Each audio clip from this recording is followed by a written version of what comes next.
So I'm going to be talking tonight about Marie Stopes, her writings and their impact before the Second World War. So I'm sure most of you have heard of Marie Stopes. Just to give you a brief biography of her, she's probably best known for as a campaigner for women's rights and family planning from about 1918 onwards, and particularly for her unique role in publicising birth control and contraception and her aim to making it more accessible across the social classes. Her most famous book is Married Love from 1918. It sold 2,000 copies in a fortnight, and she was also one of the earliest founders of a clinic, birth control clinics, where she aimed to kind of distribute contraceptive devices and advice to working class women who otherwise had no access to these devices. I don't think we can overestimate her importance in changing the discourse around birth control and sex after the First World War. It's important to remember that before the First World War, birth control, contraception and sex more generally were quite socially taboo. And it wasn't illegal to promote contraceptives, but they were very much hidden out of view and quite difficult to get hold of. So here's just some examples of some contraceptive advertising before Marie Stopes in the late 19th and early 20th century. So a book of advertising for contraceptives would be disguised as domestic and surgical specialties or surgical appliances. They were euphemistically called wife's friend. So this is a wife's friend, which was a quinine pessary for vaginal use. So if you knew what they were, great. If you didn't, you wouldn't have a clue what it meant, basically. So these kinds of things maintained ignorance, and sexual ignorance was largely the norm. And as you may have seen from my previous slide, one of her missions was to break down this sexual ignorance that was widespread across society, because she herself was so sexually ignorant. Her first marriage to Reginald Ruggles Gates was very unsuccessful, and she couldn't understand why she wasn't becoming pregnant after she got married, but they hadn't consummated the marriage, but she didn't know that, and she claimed that she learned all about sex through research at the British Library. And so she wanted to make sure that nobody else felt that ignorant, no other women felt that ignorant on getting married. And her stated aim was to assist the nation to produce happy, healthy and desired babies, and give women of all social classes the choice about how many children they had, and not to be saddled with poverty and ill health from having too many children. And she did this through the promotion of her own new contraceptive device, a cervical cap, which she called the pro-race. So she was a feminist, but she was also a eugenicist, which you might think is quite contradictory, but actually fitted neatly into her life somehow. So the pro-race is a reflection, the name is explicit, a reflection of her eugenic ideals. Everything's about the British race and improving the racial character of the British population. There were lots of similar sorts of designs around the cervical cap, but this one was very small and had to be fitted at her birth control clinic. So this is a way in which she would get women into the clinic, and then nurses would fit this cap on them. So we can't overestimate her importance, but of course we should remember that she wasn't the only person at this time trying to break down these older Victorian and Edwardian social taboos around sex. So she was one of many people doing it. So why is she so well known? Well, she was one of the only women to do this at the time. A lot of the other people trying to kind of publicise and make sex a non-taboo were male and were doctors. But also she was an incredibly prolific writer. She wrote 600 publications. She died in 1958. That's just an incredible amount. Not all of them were on birth control. She had a PhD, and she drew upon that PhD and called herself doctor, but it was actually in paleobotany, which I'll come back to later. So some of her publications were in paleobotany, but she wrote some 100 publications on birth control. Many went into many multiple editions. She was a very prolific writer, a very important advocate for herself, and wanted to kind of publicly announce that she was the authority on birth control, and that is part of why we know about her more than others today. So in the rest of what I want to talk about, I just want to focus on the 3 publications that I've highlighted in red. So I'm going to say a little bit more about her first successful publication, Married Love, the full title of which was A New Contribution to the Solution of Sex Difficulties. 116 pages that was. We will question how new that was. Then the second one I want to talk about is A Letter to Working Mothers, a very different kind of pamphlet this was, of 15 pages, so not quite the size of Married Love. And then I want to come on to 1923, Contraception, Its Theory, History and Practice, a worthy tome at 418 pages. So just to start with Married Love. So Married Love has frequently been called the best-selling sex manual of all time, changing the lives of millions of people. It was quite expensive at about 5 shillings, but by 1929 it had gone into 39 reprints and sales had passed the 500,000 mark. And it was far more popular than the popular fiction of the interwar period, and is basically one of the first modern bestsellers. It had sold 1 million copies by 1955. And despite this, it didn't actually mention contraception explicitly.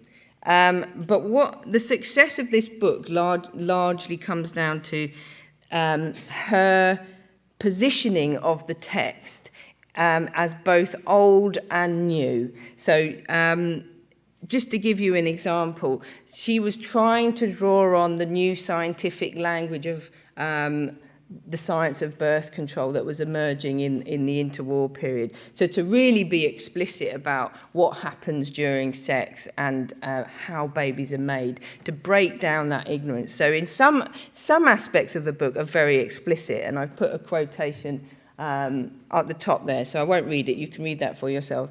But at the same time, a lot of the language and a lot of the prose is very, which has been described as quite flowery, very vague, and again, kind of maintaining a level of ignorance if you didn't know what she was talking about. And just an example is she talks a lot about love, as you would expect from the title. One might compare 2 human beings to 2 bodies charged with electricity of different potential, isolated from each other. The electric forces within them are invisible, but if they come into the right juxtaposition, the force is transmuting, and a spark, a glow of burning light arises between them. Such is love. So, okay, yeah, great. And, you know, there are chapters in the book on sleep, on modesty, on romance, on abstinence, on children, and some of the views are, to our minds, quite old-fashioned. There's quite a lot about how men must be willing to show restraint at their wives being contrary. So even though Stopes did emphasise in some of her writings the importance of female sexual pleasure, here the portrayal of the wife as passive comes through. But the blending of this old and new literary styles was perfect for the interwar period, which itself was a transition from the old Edwardian Victorian ways of thinking to the new modernity into the 20th century. So it appealed to everybody, married couples and non-married couples alike. So how did people read it? Well, obviously we know it was a bestseller, but there's also some oral history evidence that suggest that copies were not only bought but also widely circulated among friends. And that kind of evidence is hard to get at, but we know that copies were circulated around factory floors, around soldiers' barracks. One young girl took a job at a draper's shop around 1930, and her assistant gave her married love, and she gratefully read that. One daring wife left the book along with the Kama Sutra on the bedside table for her husband to read, and she concluded that the books went unread, or at least unheeded. One of the other consequences of married love was that it provoked an absolute outpouring of correspondence from people that had read it that were desperate for Marie Stopes's advice. And there are thousands, tens of thousands of letters that are held at the Wellcome Library in London from readers of Married Love who were desperate for clarifications on things that they read in the books, perhaps around this flowery language. Can you please be more precise? What do you mean? But also about asking for her very explicit advice on their own sex life, because again, the levels of sexual ignorance were extremely high. Okay, so just to turn quickly to A Letter to Working Mothers. This is a very, very different kind of book. And you can see from even the front cover here that it's not as grand, it doesn't have that text, that cloth binding as Married Love had. And this is it was intentionally cheap, an intentionally cheap pamphlet that cost just a few pennies. In fact, Marie Stopes gave quite a few copies away, and it was specifically targeted at working class women who believed it, and who Stopes believed found it difficult to get access to contraceptives. And the prose in the pamphlet was meant to replicate and speak directly to these women and appeal to them at emotional level. So this is a really lovely quote. It's worth just repeating. Conception makes things difficult for you. Very often it happens that you get caught and you know that the baby you feared might come has really begun. Then your mind is full of anxiety because you fear all the extra poverty and trouble, perhaps even the hunger that it will mean. And as you love children, you fear also the cruelty of bringing a little child into the world without being able to feed it and give it the clothes it needs. So you do, or try to do, a desperate thing. You try and get rid of that baby before it has gone too far. Your neighbours or some old woman you know may tell you of various dodges which they have tried. Now I want you to think what this means, and I want you never again to try and get rid of a baby if it has begun. You want to have a good family of healthy children and to nurse them, but also to give yourself time enough to get strong between each birth. Yet you want to give your husband his way. You should, and I will show you how to do it safely. So there's a lot here, but obviously what she's referring to is about abortion and about how working women can avoid the dangerous kind of nature of abortion. So of course, abortion was illegal until 1967, but Stopes was really anti-abortion and thought that the greater kind of dissemination of knowledge around birth control would lower kind of illegal abortion rates. But she's also kind of here, you know, talking about giving the husband his way, and the way to do that without having a baby was through her pro-race cap. So she says, now this is what you have to do if you can afford it. Buy a little rubber cap, which is called a Czech pessary. It costs 3 shillings. And she starts to name her pro-race cap in this pamphlet, which causes all sorts of problems as lots of companies get wind of this and try and profit on her name and her reputation, which has been built up through Married Love. Much to her horror, we see lots of counterfeit pro-race products and also lots of companies. The Brassier Surgical Company of Birmingham was one of the worst offenders, who start publishing copies of A Letter to Working Mothers and copies of her other books. And she was very vocal in her annoyance at this and starts to put in her publications and this one is in a later version of A Letter to Working Mothers. Though those are the really good shops do stock them, poor women too often trust the nasty kind of rubber shops, herbalists, etc. And there they often get terribly cheated. I'm very angry to discover that many of these shops misuse my name and foist off their goods by telling the poor women they are what Dr. Stopes recommend. So her name has become, by even a year after Married Love has been published, it's become a very, very powerful selling tool and a powerful symbol of that. Unfortunately, we don't have a lot of information about who read this book, apart from companies. So that is something that I'm working on in my current research. Just finally then, I want to turn to another completely different piece of writing by Marie Stopes, and that is her book, Contraception.